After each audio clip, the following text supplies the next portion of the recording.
저는 오늘 경영권을 방어하러 온 것이 아닙니다. 제 딸과 같은 이 아이의 명예를 회복하러 왔습니다. 저는 돈을 받은 것이 아닙니다. 생명을 살리는 선택을 했을 뿐입니다. 저는 돈을 받은 것이 아닙니다. 생명을 살리는 선택을 했을 뿐입니다. 수백 개의 카메라 플래시가 터져나가는 주주총회장에서 민서가 떨리는 목소리로 외쳤습니다. 장기 매매범, 꽃뱀, 야유가 쏟아지는 가운데 아무도 몰랐습니다. 이 모든 일이 23년 전 죽은 연인을 향한 한 남자의 그리움에서 시작되었다는 것을, 그리고 한 여대생이 자신의 간 일부를 기꺼이 내어준 진짜 이유가 무엇인지도, 사랑과 희생, 그리고 탐욕이 얽힌 충격적인 진실이 지금 밝혀집니다. 사연 시작 전 구독과 좋아요를 눌러주시고 어디서 함께하고 계신지 댓글 남겨주시면 항상 웃음이 피어나는 일들이 가득하길 기도하겠습니다. 오늘의 사연 시작합니다. 발견과 추적. 윤태우는 제15회 윤슬 문학상 시상식장 단상에 앉아 박수를 치고 있었습니다. 하지만 테이블 아래로 숨긴 손은 떨리는 무릎을 꽉 누르고 있었습니다. 진통제의 약효가 돌기를 간절히 기다리며 억지 미소를 지었습니다. 뱃속에서 꿈틀거리는 통증이 온 신경을 지배하고 있었습니다. 축하드립니다. 수상자 여러분의 앞날에 무궁한 발전이 있기를 바랍니다. 태훈이 마이크 앞에서 건성으로 말했습니다. 박수 소리가 웅성거리며 울려 퍼졌지만 태훈의 귀에는 들리지 않았습니다. 오직 속에서 타오르는 불덩이 같은 아픔만이 의식을 흐리게 만들었습니다. 태훈은 이마에 맺힌 식은 땀을 손수건으로 닦아냈습니다. 행사가 종료된 심야, 텅 빈 대표실로 돌아온 태훈은 비서실에서 가져온 박스를 책상 위에 쏟아부었습니다. 1차 심사 탈락 원고라는 라벨이 붙은 박스였습니다. 수백 편의 원고들이 책상을 뒤덮었습니다. 태훈은 무작위로 원고를 넘기며 하나하나 살펴보기 시작했습니다. 그때 태훈의 손이 갑자기 멈췄습니다. 여름의 끝이라는 제목의 원고가 눈에 들어왔습니다. 태훈은 23년 전 죽은 연인이 자주 사용하던 독특한 마침표 표기법을 손가락으로 짚어보았습니다. 점 하나 대신 작은 원을 그려넣는 희주만의 습관이었습니다. 이럴 리가 없는데. 절대 그럴 리가. 태훈이 중얼거리며 서랍 깊숙한 곳에서 낡은 편지 묶음을 꺼냈습니다. 빛바랜 편지지 위에 글씨체와 원고의 문체를 대조해보니 두 글의 필체가 동일인의 것임이 확실했습니다. 같은 사람의 손에서 나온 글씨였습니다. 태훈은 거칠게 넥타이를 풀어 헤쳤습니다. 가슴이 답답했고 숨이 막혔습니다. 희주야, 정말 너인 거야? 태훈이 떨리는 목소리로 혼잣말을 했습니다. 새벽 2시, 태훈은 보안 회선을 통해 김 실장을 호출했습니다. 깊은 밤임에도 불구하고 태훈의 목소리는 다급했습니다. 김 실장, 지금 당장 회사로 와요. 예, 대표님. 무슨 급한 일이십니까? 김 실장이 잠든 목소리로 대답했습니다. 투고자 강민서의 주민등록 초본과 가족관계 증명서를 확보해요. 새벽까지 반드시. 강민서라고 하셨습니까? 알겠습니다.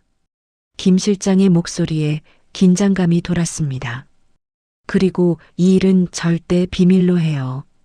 누구에게도 말하면 안 돼요. 태훈이 신신당부하며 말했습니다. 다음 날 아침 일찍 김 실장은 조사 보고서를 태훈의 책상 위에 조심스럽게 올렸습니다. 강민서가 태훈의 옛 연인 강희주의 조카이며 부모 없이 할머니와 단둘이 살고 있다는 내용이었습니다. 가난한 형편에 아르바이트를 하며 학비를 벌고 있다는 사실도 적혀 있었습니다. 태훈은 보고서를 읽으며 손이 떨리는 것을 느꼈습니다. 글자가 흐려져 보였고 심장이 미친 듯이 뛰었습니다. 희주의 조카라고요? 정말 확실한 거죠? 네, 대표님. 호적을 직접 확인했습니다. 김 실장이 고개를 끄덕이며 조심스럽게 말했습니다. 그럼 희주 언니한테 조카가 있었다는 거네요. 태훈이 깊은 한숨을 쉬며 중얼거렸습니다. 태훈은 예정된 임원회의를 비서에게 일임하고 검은색 세단을 타고 민서가 재학 중인 대학교 캠퍼스로 향했습니다. 운전대를 잡은 손에 힘이 들어갔고 엑셀러레이터를 밟는 발도 떨렸습니다. 차창 너머로 보이는 민서는 전공 서적을 무릎에 펴둔 채 편의점 할인 스티커가 붙은 샌드위치로 점심을 해결하고 있었습니다. 낡은 운동화에 색이 바랜 청바지를 입은 모습이 23년 전 희주와 똑같았습니다. 태훈이 차 문을 열려던 순간 민서의 지도 교수가 나타났습니다. 중년의 뚱뚱한 교수는 서류 뭉치로 민서의 어깨를 툭툭 치며 비열한 미소를 지었습니다. 민서야, 장학금 추천서 서명 받으려면 좀 더 성의를 보여야지. 알겠지? 교수가 음흉한 눈빛으로 민서를 훑어보며 말했습니다. 교수님, 저는 이미 충분히 노력하고 있다고 생각합니다. 민서가 떨리는 목소리로 대답했습니다. 충분하다고? 내 처지에 그런 말할 자격이 있나? 돈도 없는 게 건방지기까지 하네. 교수가 비웃으며 냉정하게 말했습니다. 죄송합니다. 민서가 고개를 숙이며 작은 목소리로 사과했습니다. 민서는 교수가 떠난 뒤 주먹을 꽉 쥐었다 펴며 감정을 사겼습니다. 눈가에 맺힌 눈물을 손등으로 닦아내고 떨어진 샌드위치 포장지를 주워 가방에 넣었습니다. 그리고 무거운 발걸음으로 도서관으로 향했습니다. 이를 지켜본 태훈의 가슴이 먹먹해졌습니다. 과거 희주가 당했던 모욕과 똑같은 일이 벌어지고 있었습니다. 태훈은 김 실장에게 전화를 걸었습니다. 민서의 이름으로 된 익명 장학재단 설립 절차를 즉시 밟으세요. 대표님, 그게 무슨 말씀이십니까? 김 실장이 당황하며 되물었습니다. 지금 당장 시작하세요. 그 아이가 더 이상 굴욕당하는 걸 볼 수 없어요. 태훈의 목소리에 절박함이 담겼습니다. 한편 대표실 천장 화재 감지기에 초소형 도청 장치를 설치해둔 고도희 전무는 이어폰을 통해 태훈의 지시 사항을 실시간으로 청취하고 있었습니다. 고도희는 책상에 발을 올리고 비릿한 웃음을 지었습니다. 고도희는 흥신소 직원에게 민서의 사진을 전송하며 차가운 목소리로 말했습니다. 태훈이와 이 여자가 접촉하는 모든 순간을 망원 렌즈로 촬영해라. 놓치는 장면 하나 없이. 알겠습니다. 언제부터 시작할까요? 흥신소 직원이 대답했습니다. 지금 당장. 그리고 둘이 어떤 관계인지도 파악해. 고도희가 명령하듯 말했습니다. 고도희는 태훈의 법인 카드 사용 내역을 조회해 민서를 위해 오피스텔 보증금을 인출하려 한다는 사실을 포착했습니다. 컴퓨터 화면을 보며 고도희의 입꼬리가 올라갔습니다. 역시 그렇게 나오는군. 이제 재미있어지겠어. 고도희가 음흉한 미소를 지으며 중얼거렸습니다. 태훈은 자신의 행동이 민서를 돕는 길이라 확신하며 변호사를 대동해 재단 설립 서류에 도장을 찍었습니다. 변호사는 태훈의 갑작스러운 결정에 의아해했지만 묵묵히 절차를 진행했습니다. 같은 시각 고도희는 사내 전산망 관리자를 매수해 태훈의 비자금 의혹 폴더를 생성했습니다. 그 안에 민서의 신상 정보를 교묘하게 끼워 넣었습니다. 완벽한 함정을 만들어가고 있었습니다. 영문을 모르는 민서는 도서관에서 공부를 하다가 모르는 번호로 온 출판사 미팅 제안 문자를 받았습니다. 민서의 얼굴에 희망의 빛이 스며들었습니다. 정말인가요? 드디어 기회가 온 건가요? 민서가 들뜬 표정으로 짐을 챙기며 혼잣말을 했습니다. 태훈은 창밖을 보며 민서와의 만남을 준비하고 있었습니다. 23년 만에 희주의 흔적을 만나게 된다는 생각에 가슴이 두근거렸습니다. 하지만 태훈의 등 뒤로는 고도희가 보낸 감시자가 사무실 블라인드 틈으로 카메라 렌즈를 조준하고 있었습니다. 민서를 지켜보며 태훈의 마음속에는 23년 전의 기억이 파도처럼 밀려왔습니다. 희주의 마지막 모습이 민서와 겹쳐 보였습니다. 가난 때문에 꿈을 포기해야 했던 희주의 아픈 기억들이 되살아났습니다. 이번에는 꼭 지켜야 해. 희주에게 못다한 약속을 지켜야 해. 태훈이 다짐하듯 혼잣말을 했습니다. 하지만 태훈은 아직 몰랐습니다. 고도희가 얼마나 치밀하고 잔혹한 함정을 준비하고 있는지를, 그리고 그 함정이 민서와 자신을 얼마나 깊은 나락으로 떨어뜨릴지를. 설계된 함정.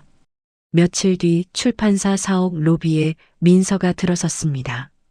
민서는 출판사의 웅장한 로비를 올려다보며 낡은 운동화 끈을 다시 묶었습니다. 긴장된 표정으로 안내 데스크에 다가가 떨리는 목소리로 말했습니다. 안녕하세요. 강민서라고 합니다.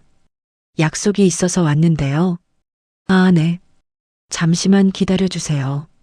안내 직원이 컴퓨터를 확인하며 대답했습니다. 로비를 지나가던 태우는 안내 데스크 앞에 민서를 발견했습니다. 태우는 수행 비서들을 손짓으로 물러가게 한 뒤 직접 민서에게 다가갔습니다. 가슴이 두근거려 숨을 고르기 어려웠습니다. 강민서 씨죠? 저는 윤태훈입니다. 태훈이 정중하게 인사하며 엘리베이터 버튼을 눌렀습니다. 아, 네. 안녕하세요. 이렇게 직접 나와주셔서 감사합니다. 민서가 어색하게 고개를 숙이며 대답했습니다. 투명 엘리베이터 안에서 태훈은 유리창에 비친 민서의 얼굴을 훔쳐보며 마른 침을 삼켰습니다. 희주와 닮은 눈매가 그를 23년 전으로 데려갔습니다. 민서는 어색한 공기를 견디지 못해 시선을 바닥에 고정했습니다. 혹시 문학을 전공하세요? 태훈이 침묵을 깨며 물었습니다. 네, 국문학과 4학년입니다. 졸업 논문 때문에 정신없어요. 민서가 수줍게 웃으며 대답했습니다. 그렇군요. 졸업하고 나서 계획은 있으세요?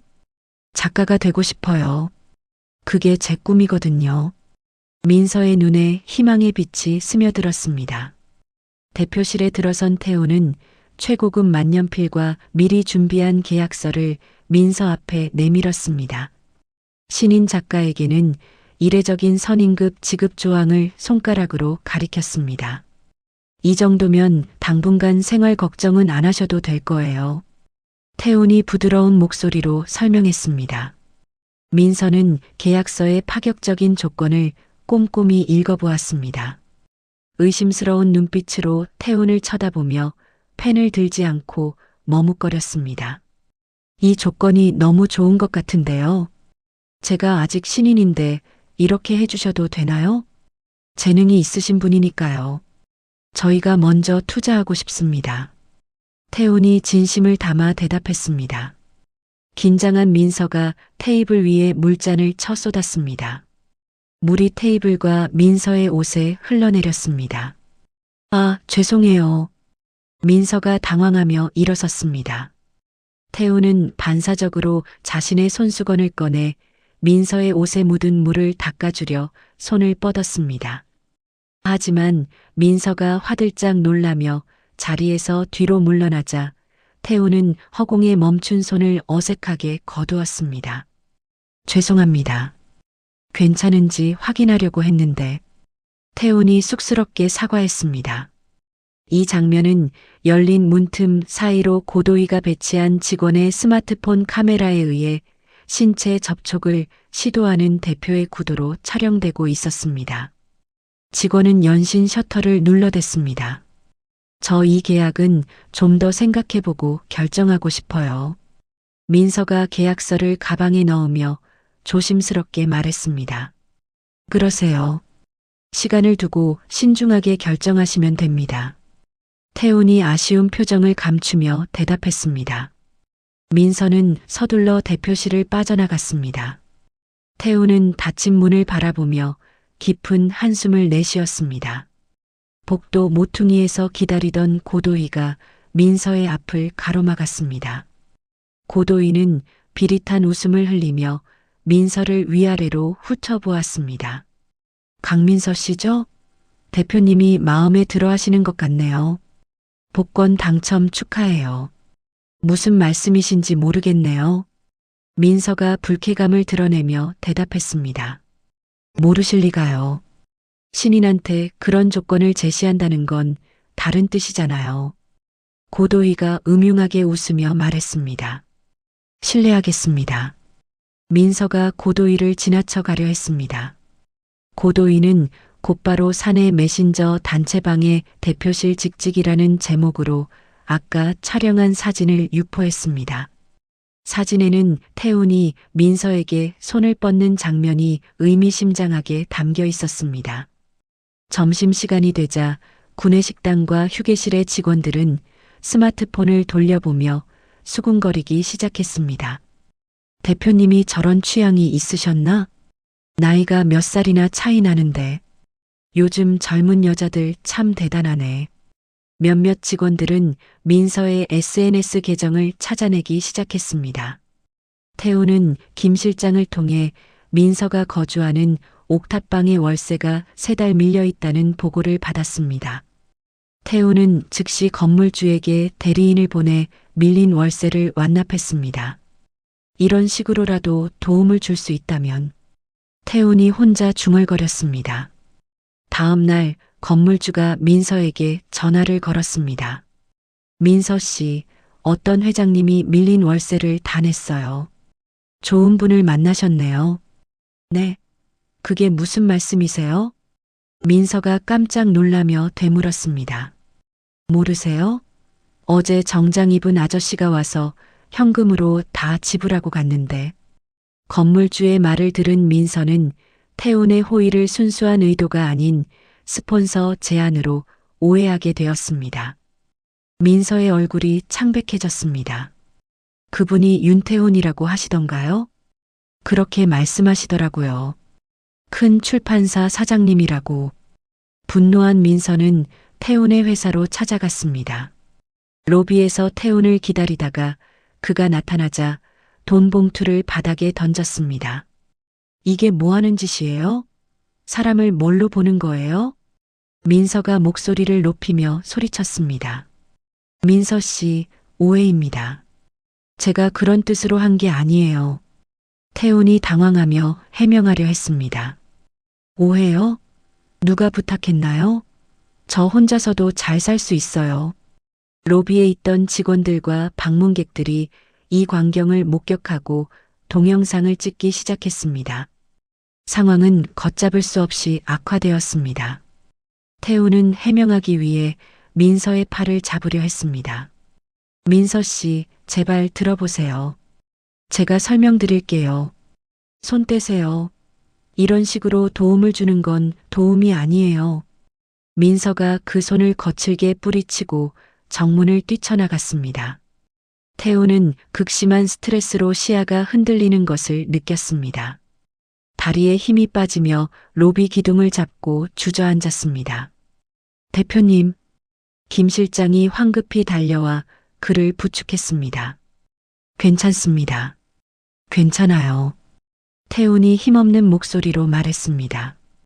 2층 난간에서 이를 내려다보던 고도희는 누군가에게 전화를 걸었습니다. 입꼬리 사악하게 올라가 있었습니다. 주총 안건 준비해. 그림이 아주 좋아지고 있어. 알겠습니다. 언제까지 준비할까요? 전화기 너머로 대답이 들렸습니다. 최대한 빨리. 철이 뜨거울 때 쳐야지. 고도희가 음흉하게 웃으며 말했습니다. 태훈은 김 실장의 부축을 받으며 대표실로 돌아갔습니다. 가슴이 찢어질 듯 아팠지만 육체적 고통보다 마음의 상처가 더 컸습니다. 김 실장, 내가 뭔가 잘못했나요? 아닙니다. 대표님은 선의로 하신 일이에요. 김 실장이 위로하며 대답했습니다. 하지만 태우는 자신의 선의가 민서에게 상처를 줬다는 사실에 깊은 자책감을 느꼈습니다. 23년 전 희주를 지키지 못했던 기억이 되살아나며 가슴을 짓눌렀습니다. 붕괴와 추락? 한 달 후 창립 기념 파티장에는 화려한 조명이 반짝이고 있었습니다. 태우는 안색을 감추기 위해 짙은 메이크업을 하고 진통제 2알을 삼킨 뒤 억지 미소를 지으며 파티장으로 입장했습니다. 뱃속의 통증이 점점 심해지고 있었지만 아무에게도 말할 수 없었습니다. 고도희는 파티장 입구에서 주요 주주들과 악수를 나누며 태운의 건강 이상설을 은근슬쩍 흘렸습니다. 요즘 대표님이 많이 지쳐 보이시더라고요. 걱정이에요. 그래요? 회사 경영에 문제가 있는 건 아니죠? 주주 중 한 명이 우려스러운 표정으로 물었습니다. 물론 아니죠. 하지만 건강관리는 좀 해야 할 것 같아요. 고도희가 짐짓 걱정하는 척하며 말했습니다. 한편 민서는 위약금 문제를 해결하지 않으면 법적 조치하겠다는 내용 증명을 받고 이를 따지기 위해 파티장에 왔습니다. 보안 요원과 실랑이를 벌이며 큰 소리로 항의했습니다. 저는 계약서에 사인도 안 했는데 왜 위약금을 내라는 거예요? 죄송하지만 초대받지 않은 분은 들어갈 수 없습니다. 보안 요원이 단호하게 막아섰습니다. 소란을 목격한 고도희는 보안 요원에게 눈짓하여 민서를 행사장 안으로 들여보내도록 조치했습니다. 완벽한 계획을 실행할 때가 왔기 때문이었습니다. 들어가게 해줘. 손님이니까. 고도희가 보안 요원의 귀에 속삭였습니다. 태운이 단상에 올라 마이크를 잡고 창립 기념사를 시작하려던 찰나 행사장 조명이 모두 꺼졌습니다. 중앙 대형 스크린만 환하게 켜져 모든 사람들의 시선이 그곳으로 쏠렸습니다. 정전인가? 무슨 일이지? 참석자들이 웅성거리기 시작했습니다. 스크린에는 태운이 민서에게 손수건을 건네던 사진과 민서의 옥탑방 월세 입금 내역이 교차 편집되어 나타났습니다. 화면 하단에는 윤태훈 대표 회사 자금으로 여대생 스폰서 의혹이라는 붉은색 고딕체 자막이 박혔습니다. 이게 무슨... 태훈이 당황하며 소리쳤습니다. 파티장은 순식간에 정적에 휩싸였다가 곧이어 카메라 셔터 소리와 기자들의 웅성거림으로 아수라장이 되었습니다. 플래시가 무차별적으로 터져댔고 사람들의 목소리가 점점 커졌습니다. 군중 속에 서 있던 민서는 사람들의 시선이 자신에게 쏠리자 뒷걸음질 쳤습니다. 웨이터와 부딪혀 샴페인 잔을 깨뜨리며 바닥에 유리 조각이 흩어졌습니다. 저기 그 여자야. 사진 속 인물이 저 사람이네.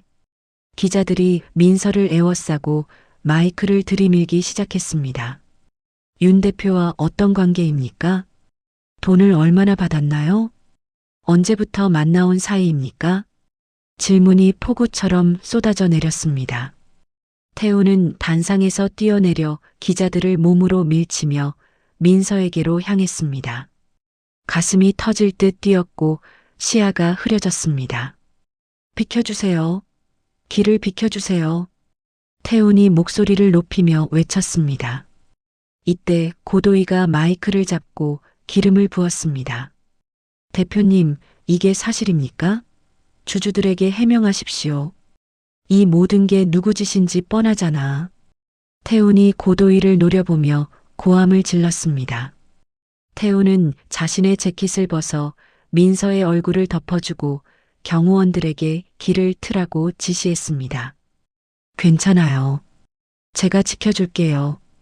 태훈이 민서의 어깨를 감싸며 말했습니다. 아니에요. 이러면 안 돼요.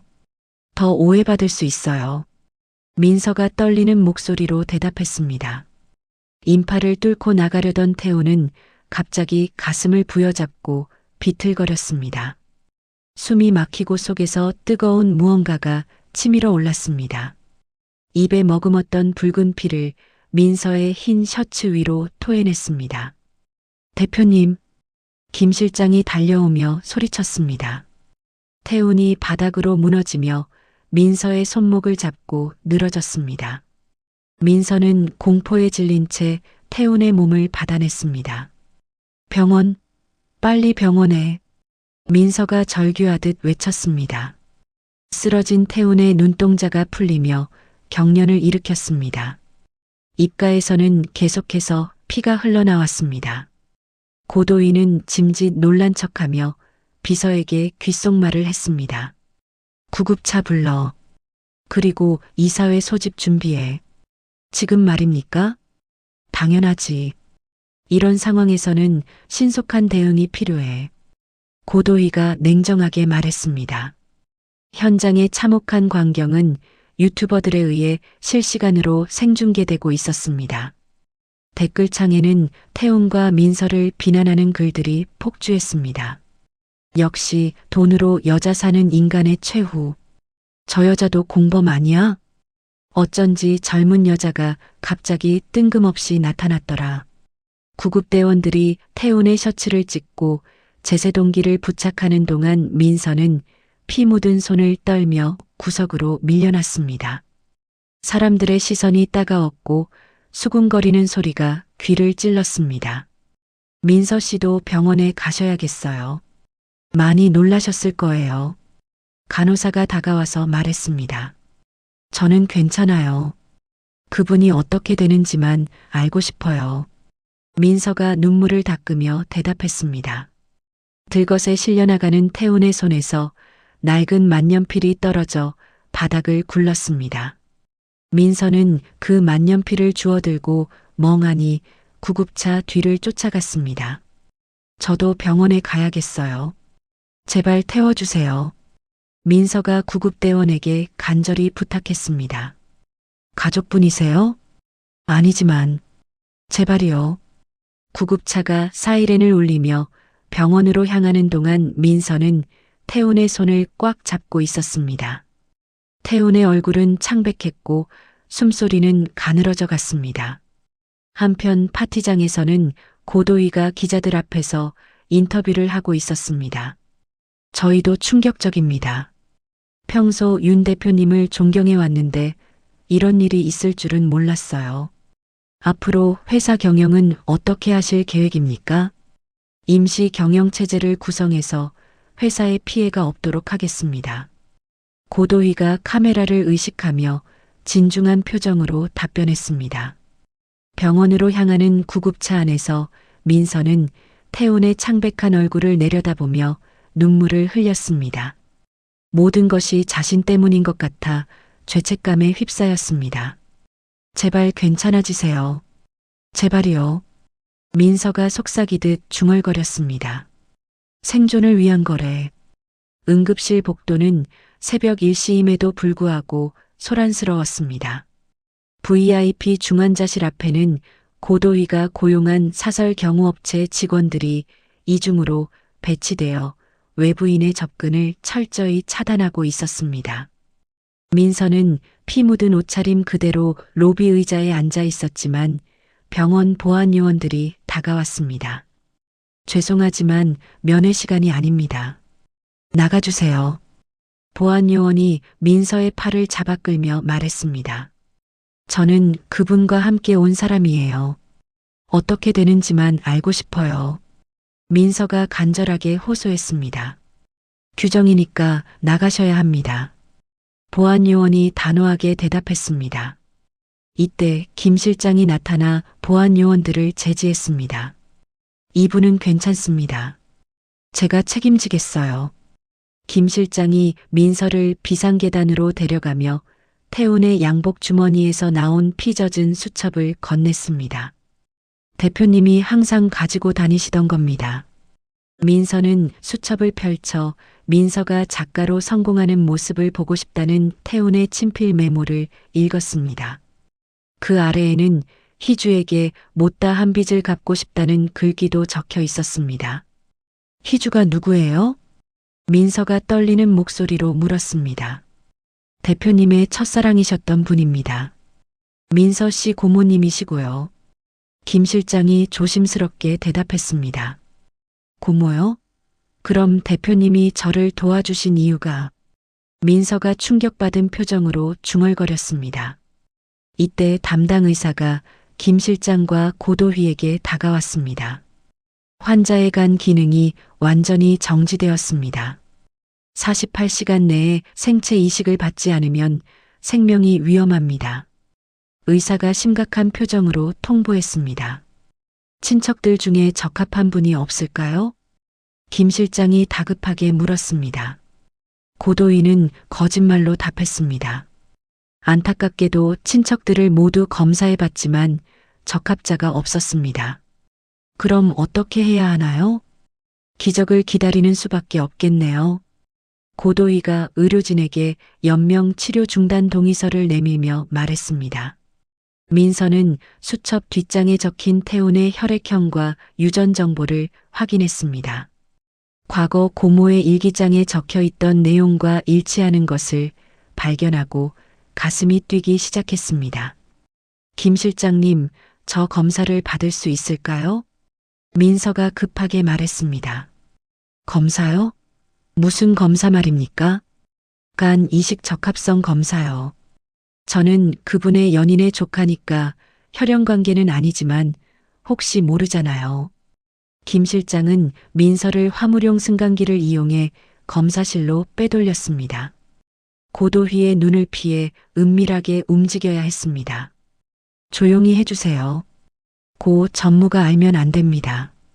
김 실장이 신신당부했습니다. 긴급 조직 적합성 검사가 시작되었습니다. 1시간 후 검사실 모니터에 놀라운 결과가 떴습니다. 이럴 수가. 완벽하게 일치합니다. 검사실 의사가 탄성을 지르며 외쳤습니다. 정말요? 확실한 거죠? 민서가 믿기지 않는다는 표정으로 물었습니다. 네, 민서 씨가 유일한 적합자입니다. 의사가 확신에 찬 목소리로 대답했습니다. 이 사실을 보고받은 고도희는 화가 치밀어 올랐습니다. 병원 옥상으로 민서를 불러내 난간 아래 까마득한 지상을 가리키며 위압적인 분위기를 조성했습니다. 여기서 떨어지면 한 번의 끝이야. 고도희가 차가운 목소리로 위협했습니다. 무슨 말씀이세요? 민서가 두려움에 떨며 물었습니다. 간단해. 내가 간을 주면 세상은 너를 꽃뱀이 아닌 공범으로 기억할 거야. 고도희가 준비해둔 편도 비행기 티켓을 민서 앞에 던졌습니다. 이걸로 외국에 나가서 새 삶을 살아. 그게 너에게도 좋을 거야. 당신 같은 사람들이 무서워서 그분을 죽게 둘 순 없어요. 민서가 바닥에 떨어진 티켓을 밟고 지나가며 단호하게 말했습니다. 고도희가 민서의 멱살을 잡으려 손을 뻗자 숨어있던 김 실장이 나타나 고도희의 팔을 낚아챘습니다. 뭐 하는 짓입니까? 김 실장이 고도희를 제지하며 소리쳤습니다. 방해하지 마. 이건 회사를 위한 일이야. 고도희가 이를 갈며 대답했습니다. 김 실장은 스마트폰 녹음 기능을 켜서 보여주며 경고했습니다. 방금 협박 내용은 전부 녹음되었습니다. 더 이상 민서 씨를 위협하면 경찰에 신고하겠습니다. 너 감히 뭐요? 사람 목숨이 걸린 일에 회사 따위가 중요합니까? 민서는 곧바로 수술 동의서 작성실로 향했습니다. 떨리는 손으로 서명란에 이름을 적어 내려갔습니다. 정말 괜찮겠어요? 위험할 수도 있어요. 간호사가 걱정스럽게 물었습니다. 괜찮아요. 그분이 살아야 해요. 민서가 단호하게 대답했습니다. 간호사가 민서의 환자복 소매를 걷어 올리고 체열을 시작했습니다.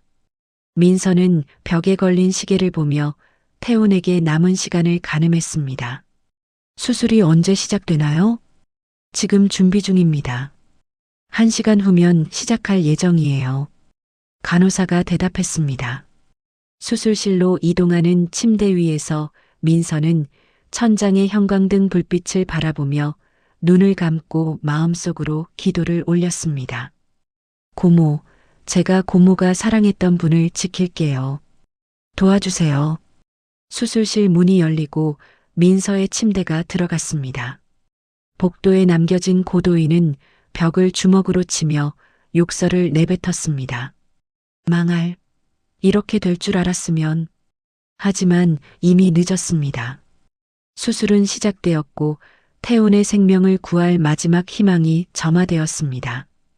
김 실장은 수술실 앞에서 무릎을 꿇고 앉아 간절히 기도했습니다.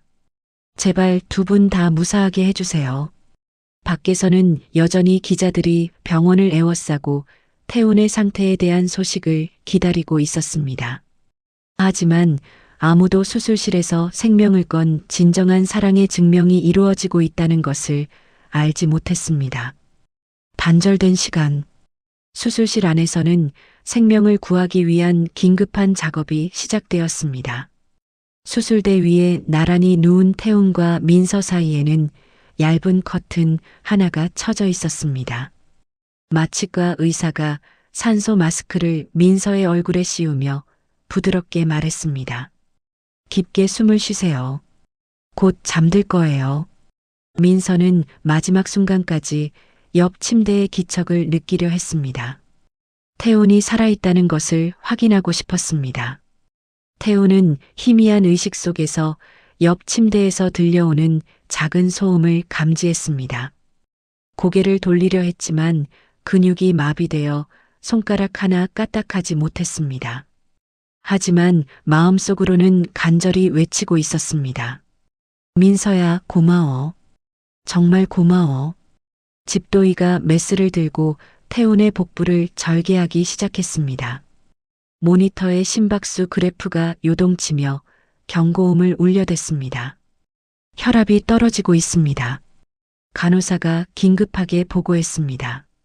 수혈 준비하고 승합제 투여해. 집도이가 차분하지만 단호한 목소리로 지시했습니다. 같은 시각 회사 대회의실에서는 고도위가 이사들을 모아놓고 비상경영체제에 대한 브리핑을 진행하고 있었습니다. 현재 윤 대표의 상태가 위중하니까 임시 경영체제를 구축해야 합니다. 고도위가 진지한 표정으로 말했습니다. 그렇게 심각한 겁니까? 이사 중 한 명이 걱정스럽게 물었습니다. 간 이식 수술을 받고 있어요. 성공할지 아무도 모르는 상황입니다. 고도인은 미리 매수한 언론사를 통해 윤태훈 대표 위독 경영권 향방은 이라는 기사를 송출시켰습니다. 온라인 댓글란은 악성 댓글로 가득 찼습니다. 수술실 안에서 태훈의 혈압이 급격히 떨어지며 출혈이 발생했습니다. 의료진은 수혈팩을 교체하며 긴박하게 움직였습니다. 출혈량이 너무 많습니다. 지혈부터 해야겠어요. 의사들이 서로 의견을 주고받으며 응급처치를 시행했습니다. 민서의 간 일부를 절제하는 과정에서도 예상치 못한 문제가 발생했습니다. 혈관 유착이 심해 수술 시간이 예정보다 3시간이나 지연되었습니다. 이 혈관을 어떻게 분리할까요? 보조의가 집도의에게 물었습니다. 신중하게 해야 해요. 자칫하면 대량 출혈이 일어날 수 있어요. 김 실장은 수술실 앞 의자에 앉아 초조하게 다리를 떨며 닫힌 문 위의 수술 중 램프만 뚫어져라 쳐다봤습니다. 시간이 갈수록 불안감이 커졌습니다. 제발 무사히 끝나게 해주세요. 김 실장이 중얼거리며 기도했습니다. 장장 14시간의 사투 끝에 이식혈관 연결이 완료되었습니다. 태훈의 심박수가 정상 범위로 돌아오자 집도이는 이마에 땀을 닦았습니다. 성공했습니다. 집도이가 안도의 한숨을 쉬며 말했습니다. 정말요? 둘 다 괜찮은 건가요? 간호사가 확인하며 물었습니다. 네, 이제 회복만 잘 되면 됩니다. 봉합을 마친 태훈과 민서가 각각 회복실과 중환자실로 옮겨졌습니다. 의료진이 김 실장에게 수술 성공을 알리자 그는 주저앉아 울음을 터뜨렸습니다. 감사합니다. 정말 감사합니다. 김 실장이 의사에게 깊숙이 고개를 숙이며 인사했습니다. 소식을 들은 고도인은 들고 있던 샴페인 잔을 벽에 던져 깨뜨렸습니다. 유리 파편이 사무실 바닥에 흩어졌습니다. 망할, 플랜 B 가동해. 고도희가 법무팀장에게 격노하며 전화를 걸었습니다. 무엇을 준비할까요? 장기 매매 혐의로 고발장을 준비해. 둘 다 끝장내야 해. 이틀 뒤 무균실에서 눈을 뜬 태우는 복부의 통증을 느끼며 자신의 몸에 연결된 수액줄들을 확인했습니다. 온몸이 무겁고 머리가 멍했습니다. 어디 있는 거지? 태훈이 작은 목소리로 혼잣말을 했습니다. 간호사가 다가와서 상황을 설명해 주었습니다. 수술이 성공적으로 끝났어요. 간 이식을 받으셨습니다. 간 이식이요? 누가 준 거죠? 강민서 씨가 기증해 주셨어요. 간호사의 부축을 받아 휠체어에 앉은 태우는 유리창 너머로 아직 의식이 없는 민서를 바라보며 눈물을 흘렸습니다. 가슴이 미어지는 듯한 감정이 밀려왔습니다. 바보 같은 아이. 왜 그런 위험한 일을. 태훈이 떨리는 목소리로 중얼거렸습니다. 며칠 후 일반 병실로 옮겨진 두 사람은 침대를 나란히 하게 되었습니다.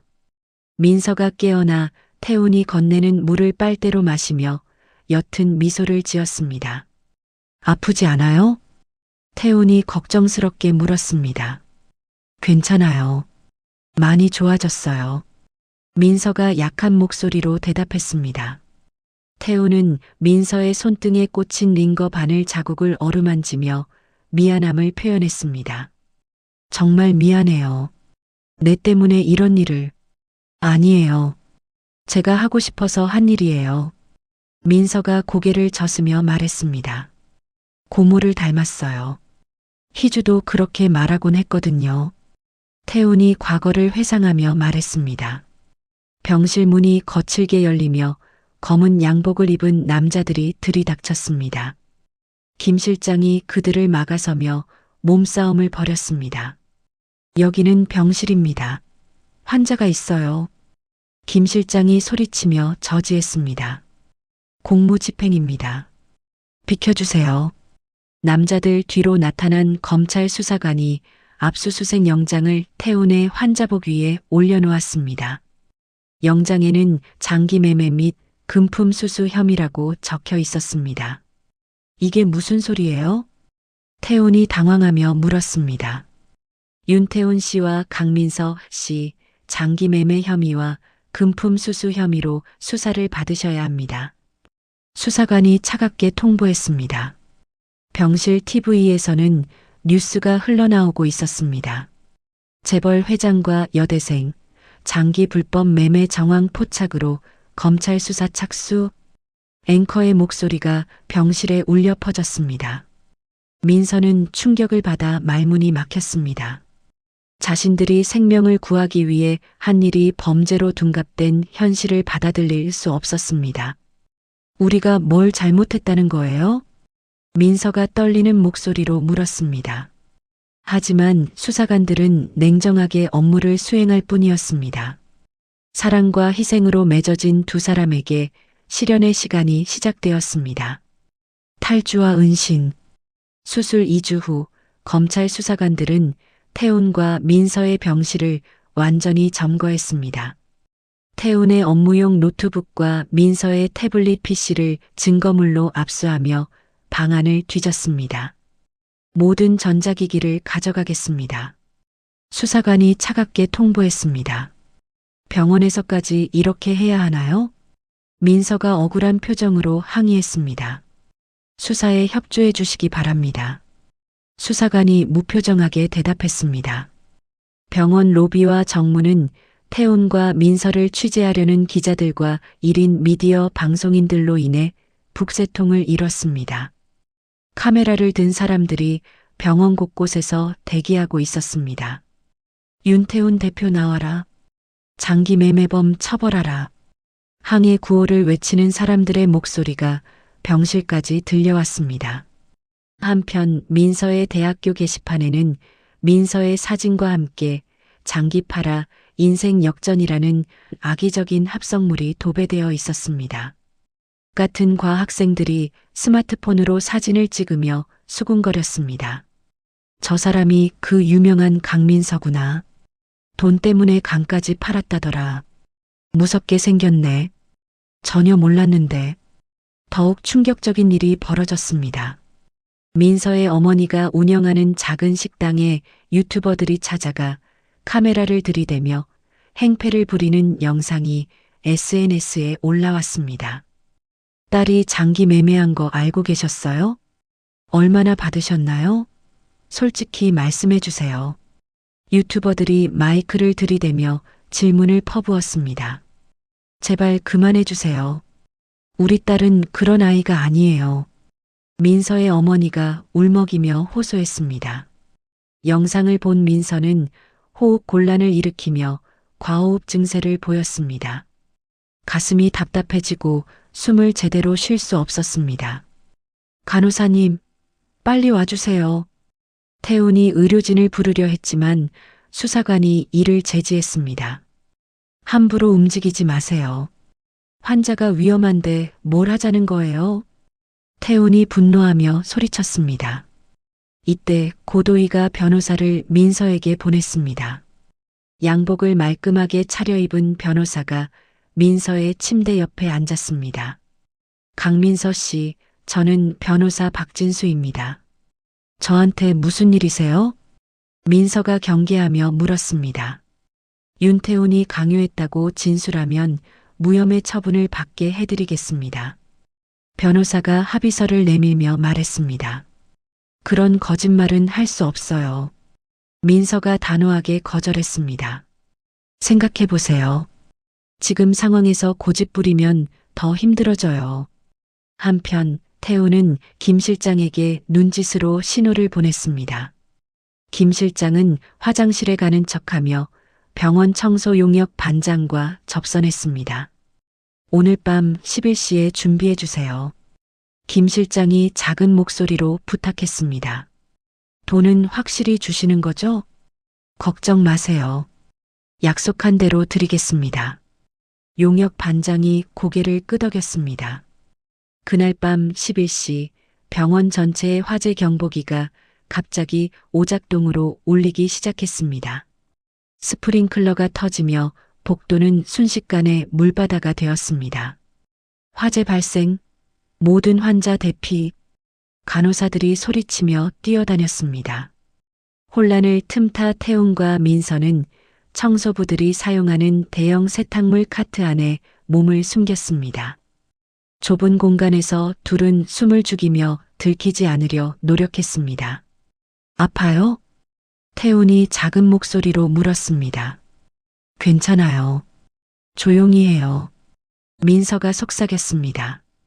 김 실장은 카트를 밀고 화물용 엘리베이터를 통해 지하 3층 폐기물 처리장으로 내려갔습니다. 엘리베이터 안에서 태훈의 수술 부위가 터져 붕대에 피가 배어 나왔습니다. 태훈은 아픈 것을 참으며 민서의 입을 막아 신음소리를 죽였습니다. 피가 계속 흘렀지만 꾹 참았습니다. 지하 주차장에 대기하고 있던 냉동 탑차에 두 사람이 옮겨 탔습니다. 차는 병원 검문소를 무사히 통과했습니다. 신분증 확인하겠습니다. 경비원이 운전석 창문을 두드렸습니다. 야채 배송하러 왔어요. 운전기사가 태연하게 대답했습니다. 도심 외곽의 허름한 모텔에 도착한 태호는 응급처치 키트로 서로의 상처를 소독해 주었습니다. 많이 아프죠? 민서가 걱정스럽게 물었습니다. 당신도 아플 텐데. 나보다 당신이 더 걱정돼요. 태훈이 민서의 수술 부위를 조심스럽게 살펴보며 말했습니다. 김 실장은 미리 확보해둔 고도휘의 이중 장부와 차명 계좌 내역이 담긴 USB를 태훈의 노트북에 연결했습니다. 화면에는 수십억 원의 비자금 조성 내역이 떠올랐습니다. 이것만 있으면 고도위를 끝장낼 수 있습니다. 김 실장이 확신에 찬 목소리로 말했습니다. 민서는 노트북을 켜고 자신이 겪은 모든 일을 담담하게 서술한 국민청원글 초안을 작성했습니다. 저는 돈 때문에 간을 판 것이 아닙니다. 한 사람의 생명을 구하고 싶어서 그런 결정을 한 것입니다. 글을 쓰면서 민서의 눈에 눈물이 맺혔습니다. 태우는 고도위가 소집한 임시주주총회가 내일 오전 10시라는 정보를 확인했습니다. 주총장 설계도를 펼치며 작전을 세웠습니다. 여기로 들어가서 이 경로로 움직여야 해요. 태훈이 손가락으로 경로를 가리키며 설명했습니다. 위험하지 않을까요? 민서가 걱정스럽게 물었습니다. 마지막 기회예요. 놓치면 우리는 끝장이에요. 밤새도록 작전 회의를 마친 두 사람은 창밖으로 밝아오는 새벽빛을 보며 서로의 손을 잡고 결의를 다졌습니다. 무슨 일이 있어도 포기하지 말아요. 태훈이 민서의 손을 꽉 잡으며 말했습니다. 네, 끝까지 함께해요. 민서가 고개를 끄덕이며 대답했습니다. 태훈은 깨끗하게 다려진 정장으로, 민서는 단정한 블라우스로 갈아입고 모텔방을 나섰습니다.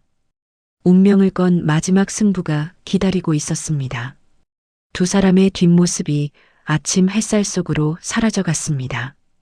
오늘이 그들의 인생을 결정지을 중요한 날이었습니다. 반격의 서막. 다음 날 오전 10시 임시주주총회장 앞은 삼엄한 경계 속에 있었습니다. 고도위 측이 동원한 용역 깡패들이 입구를 지키고 있었고 태훈의 해임을 찬성하는 현수막이 곳곳에 걸려 있었습니다. 윤태훈 퇴진, 장기 매매범은 물러가라. 현수막의 글귀들이 바람에 펄럭이고 있었습니다. 고도위는 단상 중앙에 서서 마이크를 잡고 웅변을 시작했습니다. 주주 여러분, 우리 회사가 위기에 처했습니다. 윤태훈의 범죄 행위로 인해 회사 이미지가 땅에 떨어졌어요. 주주들이 고개를 끄덕이며 웅성거렸습니다. 이런 상황에서 저만이 회사를 구할 수 있는 유일한 대안입니다. 고도위가 자신만만하게 역설했습니다. 주주들이 웅성거리는 사이 회의장 뒷문의 잠금 장치가 조용히 해제되었습니다. 김 실장이 용역들을 밀치며 길을 연 것이었습니다. 비켜, 길을 비켜. 김 실장이 소리치며 용역들과 몸싸움을 벌였습니다.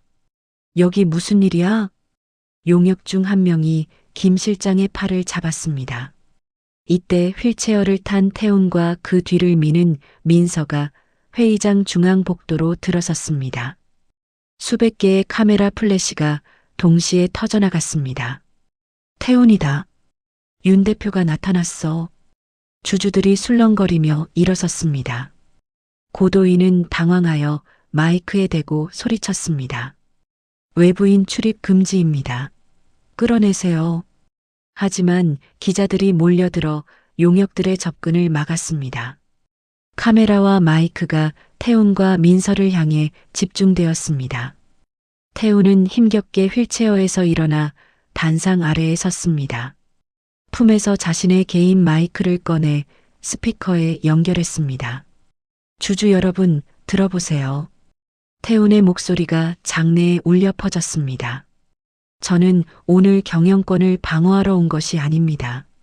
제 딸과 같은 이 아이의 명예를 회복하러 왔습니다. 태훈이 민서를 가리키며 간절하게 말했습니다. 민서가 노트북을 조작하자 대형 스크린의 고도위가 인터넷 여론 조작 업체에 송금한 내역이 떠올랐습니다. 그 옆에는 악플 가이드라인 문건도 함께 나타났습니다. 저게 뭐야? 고 전무가 여론 조작을 했다는 거야? 주주들이 놀라며 수군거렸습니다. 이어 김 실장이 재생 버튼을 누르자 고도휘의 음성이 스피커를 찢을 듯 흘러나왔습니다. 수술 못하게 막아. 그냥 죽으면 더 좋고. 알겠어? 네, 전무님. 어떻게 할까요? 병원비를 안 내면 돼. 간단하잖아. 녹음된 통화 내용이 생생하게 재생되었습니다. 장내 분위기는 순식간에 반전되었습니다.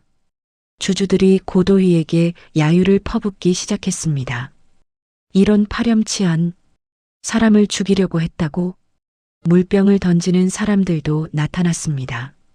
고도희는 얼굴이 창백해지며 변명하려 했습니다.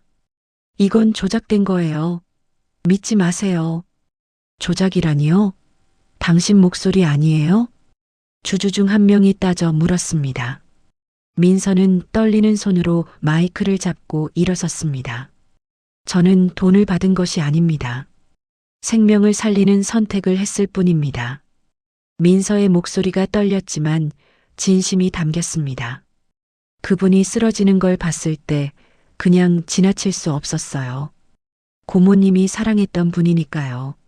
민서의 고백에 장내가 조용해졌습니다. 제가 한 일을 후회하지 않아요. 다시 기회가 온다면 똑같이 할 거예요. 이때 검찰 특수부 수사관들이 회의장 정문을 박차고 들어왔습니다. 수사관들이 고도희에게 체포영장을 제시했습니다. 고도희 씨 횡령과 배임 그리고 살인 미수 혐의로 체포합니다. 뭐라고? 살인 미수? 고도희가 경악하며 소리쳤습니다. 묵비권을 행사할 권리가 있습니다. 변호사를 선임할 수 있고 수사관이 미란다 원칙을 고지했습니다. 고도희는 수사관들의 팔을 뿌리치며 도망치려 했습니다. 하지만 곧 제압당하고 수갑이 채워진 채 바닥에 엎드렸습니다. 이런 일이 있을 수 없어. 나는 억울해. 고도희가 발버둥치며 절규했습니다. 태우는 단상 위로 올라가 고개를 숙이며 주주들에게 사과했습니다. 모든 책임을 지고 경영 일선에서 물러나겠습니다. 전문 경영인 체제로 전환하겠습니다. 대표님, 김 실장이 안타까워하며 외쳤습니다. 이게 최선의 선택이에요. 회사와 주주들을 위해서요. 탈진한 태훈이 휘청거리자 민서가 달려와 그를 부축했습니다. 두 사람은 서로에게 의지한 채 쏟아지는 플래시 세례를 받았습니다. 현장에 있던 대주주가 일어나 박수를 치기 시작했습니다. 진실이 밝혀져서 다행입니다. 이는 곧 회의장 전체의 기립박수로 이어졌습니다.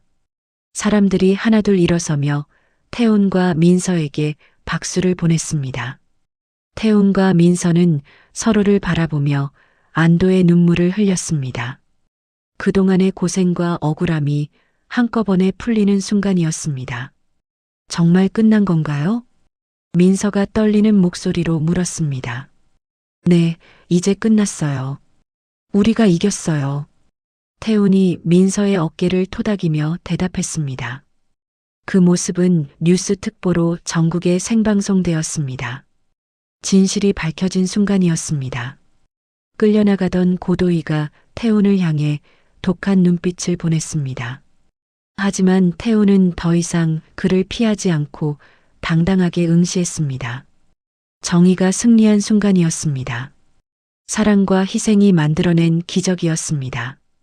회의장을 나서는 태훈과 민서의 뒷모습이 당당해 보였습니다. 이제 새로운 시작을 할 수 있게 되었습니다. 완성된 가족. 1년 후 따뜻한 봄날, 태훈은 교도소 접견실 유리병 너머로 수의를 입은 고도희를 마주했습니다. 한때 회사 동료였던 고도희는 헬쑥해진 모습으로 앉아 있었습니다. 원망하지 않아요. 당신도 나름의 신념이 있었겠죠. 태훈이 담담하게 말했습니다. 후회하고 있어. 모든 걸 다. 고도희가 고개를 떨구며 중얼거렸습니다. 태훈은 미리 준비한 영치금을 넣어주며 짧은 목례만 남기고 일어섰습니다. 더 이상 할 말은 없었습니다. 교도소를 나온 태훈은 도시의 소음이 들리지 않는 외곽의 전원주택으로 차를 몰았습니다. 푸른 나무들이 우거진 조용한 동네였습니다. 주택 마당에는 태훈이 직접 가꾼 텃밭이 있었습니다. 밀짚 모자를 쓴 채 호미로 흙을 고르며 편안한 표정을 짓고 있었습니다. 토마토가 많이 컸네. 태훈이 혼자 중얼거리며 미소를 지었습니다. 거실 탁자 위에는 신인 작가상 수상작 마이너스 두 번째 아버지라는 띠지가 둘러진 책이 놓여 있었습니다. 표지에는 민서의 이름이 선명하게 적혀 있었습니다. 태우는 정장을 차려입고 시내 대형 서점에서 열리는 민서의 출판 기념 사인회장으로 향했습니다. 가슴이 뿌듯하고 설렜습니다. 우리 딸이 정말 작가가 됐구나. 태훈이 운전하면서 혼잣말을 했습니다. 서점 안은 민서의 책을 사려는 독자들로 긴 줄이 늘어서 있었습니다. 곳곳에 민서의 등신대가 세워져 있고 베스트셀러 작가 강민서라는 현수막도 걸려 있었습니다. 이 책 정말 감동적이더라고요. 실화를 바탕으로 했다면서요? 독자들이 서로 이야기를 나누며 기다리고 있었습니다. 민서는 작가석에 앉아 독자 한 명 한 명에게 정성스럽게 사인을 해주며 밝은 미소로 인사를 건넸습니다. 1년 전보다 훨씬 건강해 보였습니다. 어떤 내용으로 사인해 드릴까요? 민서가 다정하게 물었습니다. 사랑하는 딸에게 써주세요. 독자가 웃으며 대답했습니다. 줄의 맨 끝에 서 있던 태훈이 자신의 차례가 되어 책을 내밀었습니다. 민서는 고개를 들었다가 태훈을 보고 눈을 동그랗게 떴습니다. 아빠.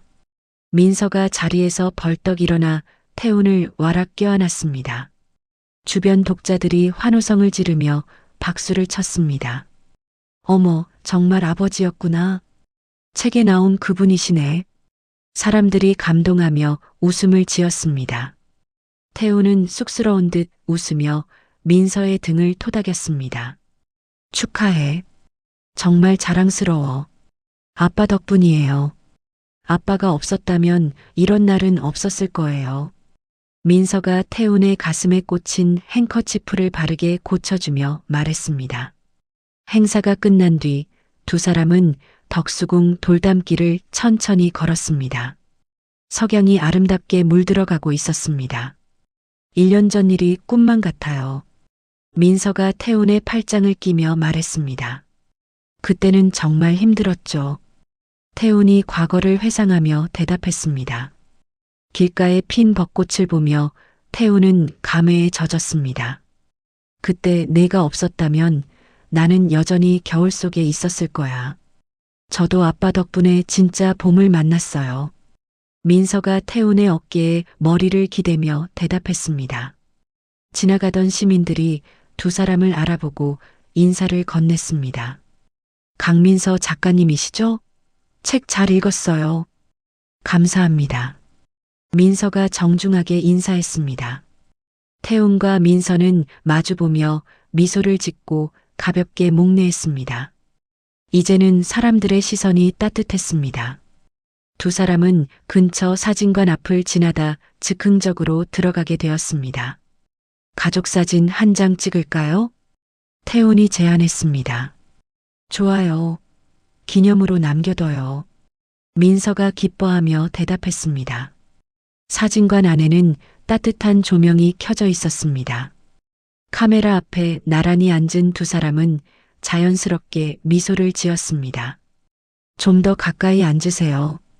부녀지간이잖아요. 사진사가 친근하게 말했습니다. 하나, 둘, 셋. 사진사의 구호에 맞춰 두 사람은 가장 행복한 표정을 지었습니다. 찰칵 소리와 함께 순간이 영원히 박제되었습니다. 정말 닮으셨네요. 부녀 사이가 확실해요. 사진사가 웃으며 말했습니다. 혈연은 아니지만 마음으로 맺어진 가족이에요. 태훈이 자랑스럽게 대답했습니다. 사진을 받아든 두 사람은 서로의 모습을 보며 웃었습니다. 행복이 얼굴에 가득했습니다. 우리 집에 가서 액자에 넣어서 걸어놔요. 민서가 사진을 소중히 들며 말했습니다. 그래요. 우리의 첫 가족 사진이니까. 태훈이 고개를 끄덕였습니다. 해가 저물어가는 거리를 두 사람이 나란히 걸어갔습니다. 그들의 그림자가 길게 늘어져 하나로 이어져 보였습니다. 사진관 쇼윈도에는 방금 찍은 두 사람의 사진이 전시되어 있었습니다. 행복한 미소를 짓고 있는 아버지와 딸의 모습이었습니다. 지나가던 사람들이 사진을 보며 흐뭇한 표정을 지었습니다. 정말 보기 좋은 부녀네요. 저런 가족이 진짜 가족이죠. 사진 속 두 사람의 미소는 진정한 가족의 의미를 보여주고 있었습니다. 핏줄이 아닌 마음으로 맺어진 특별한 인연이었습니다. 태양이 지평선 너머로 사라지고 가로등이 하나둘 켜지기 시작했습니다. 새로운 하루가 끝나가고 있었지만 두 사람의 이야기는 이제 막 시작되었습니다. 진정한 가족이 된 태훈과 민서의 앞날에는 희망찬 미래가 기다리고 있었습니다. 사랑과 희생으로 완성된 아름다운 가족의 이야기였습니다. 1년 후 사진관에서 가족 사진을 찍는 태훈과 민서의 모습은 정말 아름다웠습니다. 혈연이 아닌 마음으로 맺어진 진정한 가족의 탄생이었죠. 때로는 세상이 우리를 오해하고 비난할 때가 있습니다. 하지만 진실은 언젠가 반드시 밝혀지고 진정한 사랑과 희생은 결코 헛되지 않는다는 것을 이 이야기가 보여주었습니다. 태우는 희주에 대한 그리움을 민서를 통해 승화시켰고 민서는 고모가 사랑했던 사람을 지키며 진정한 아버지를 얻었습니다. 고도희의 탐욕과 음모는 결국 자신을 파멸로 이끌었죠. 가족이란 혈육만이 아니라 서로를 포기하지 않는 마음에서 시작된다는 것, 그리고 진정한 사랑은 자신의 모든 것을 내어줄 수 있는 용기에서 나온다는 것을 깨달을 수 있었습니다. 오늘도 누군가를 위해 묵묵히 희생하고 있을 분들께 위로와 응원을 보냅니다. 이야기를 끝까지 들어주신 분이 계시다면 잘 들었다고 댓글 하나만 남겨주세요. 감사합니다.